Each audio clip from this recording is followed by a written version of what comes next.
번역을 하는 이유? 이제 마지막 주제예요. 번역을 왜 해요?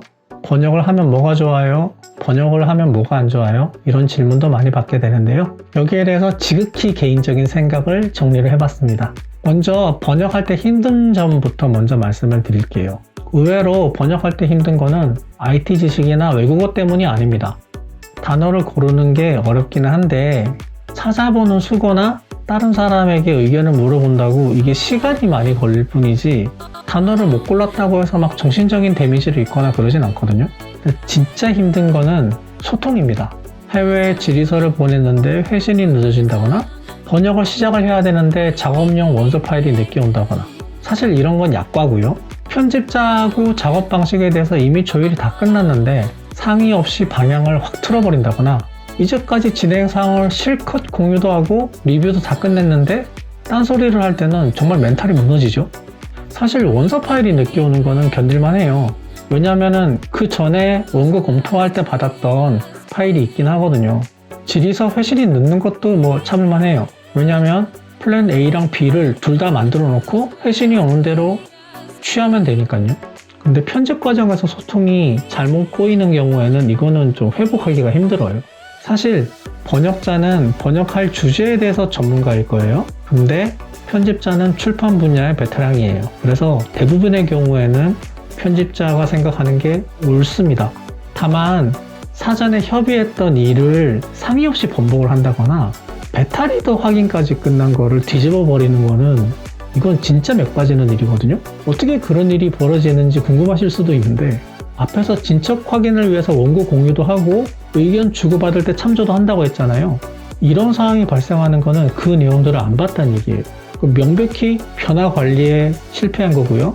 품질 관리에 실패한 겁니다. 어떤 판단이 맞았느냐가 사실은 이때는 중요하지가 않아요. 이런 일이 생기면 멘탈도 깨지고 그 다음에 소통하기가 힘들어져요. 사실 누구나 실수는 할 수 있어요. 그죠?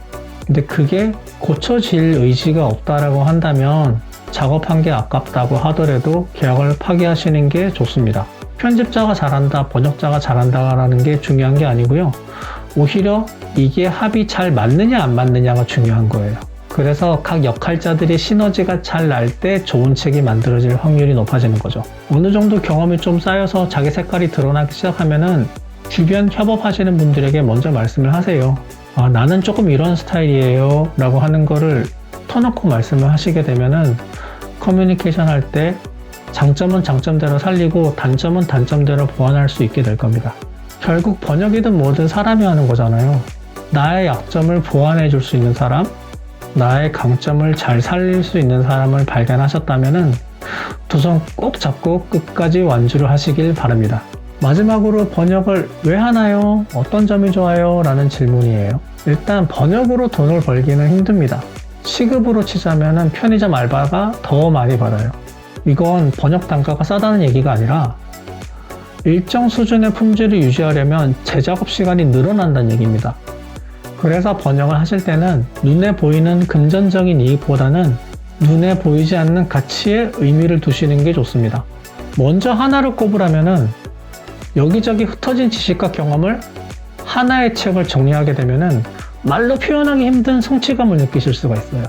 그리고 내가 만든 책을 세상에 내놓으면은 자신의 재능으로 사회에 기여한 것 같은 느낌 때문에 만족감이 상당히 커요.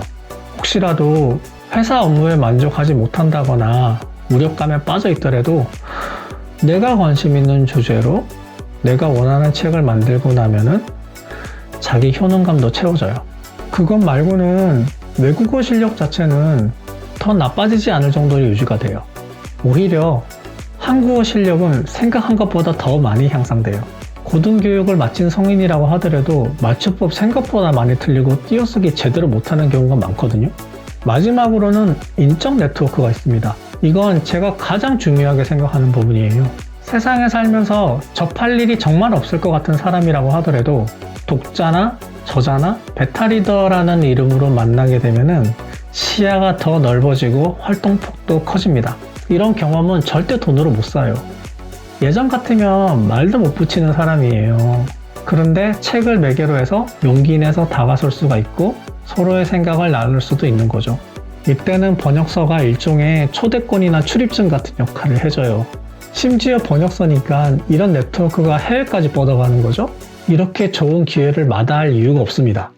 여러분도 기회가 되신다면 책이라는 매개물로 해외 친구를 더 많이 만들어 보세요. 발표 내용 정리. 이렇게 해서 자주 물어보는 질문들을 정리를 해봤는데요. 사실 아직 다 말 못한 것들이 많이 있어요. 다른 얘기들은 다른 주제로 좀 엮어서 또 준비를 해보도록 하겠습니다. 요컨대 IT 도서 번역자를 꿈꾸신다면 외국어보다는 한국어를, 돈보다는 자기 효능감을, 지식보다는 사람 간의 관계를 중요하게 생각하는 게 번역이라는 마라톤을 완주하는 데 도움이 될 거라고 생각합니다. 지금까지 긴 영상 봐주셔서 감사합니다. 그 밖에도 궁금한 내용들이 있으면 댓글로 달아주세요. 그럼 다음에 또 뵙겠습니다. 안녕.